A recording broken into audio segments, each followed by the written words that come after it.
Sanibona. Uyekethisa lo. Kanti abaningi abanye babuye bethanda ukumbiza ngomza wetshitshi. Wewafowethu. Yabona la. Akusanganwa la. La akusanganwa nhlobo. Akusanganwa nhlobo la.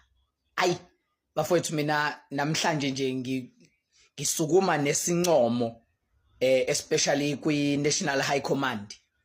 Yabona ayabafana manje iNational High Command ummese.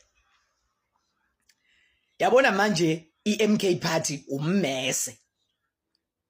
eParliament the day before yesterday uJohn Hlophe ubenza uDeputy President wethu ayubesika kuphela.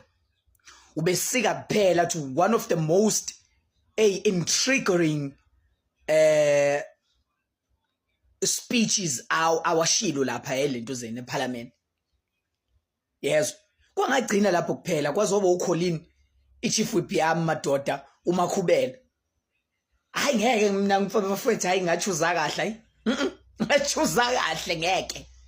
Yabo umkhonto wesizwe ukuyishape ke manje usukuyishape le efunakalayo ke le okwangampela. Futhi ongakaboni uyozwa ngawo nje ngemumva. Mina ngimdabukelayo ohambile washawutha leli igama elingasile wathi mayibuye akahambe angabe sabuya. Makahambe engabe esabuya. Ngoba into engikutshena yona yabo njengamanje siya next year. Ayi khohlwa mfana kithi khohlwa ngeke. And if kuukuthi ubungekho eTshwane or ubukhona eTshwane namhlanje nginesho ukuthi uzizwile iziki. Uzizwile iziki zendoda ngemumva. Igijima iza kuwena. Ikutshena ukuthi phuma selandini. Hayi. Mina ayingachuza kahle bafowethu. Angifundi ukunikhohlisa ngachuza kahle. Ummese wepolitical party lo ngikuwona. Ummese.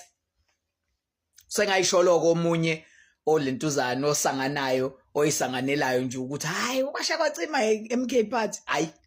Ngachuza ummese mina laba bafowethu. Ashila amandamet. Asibonge.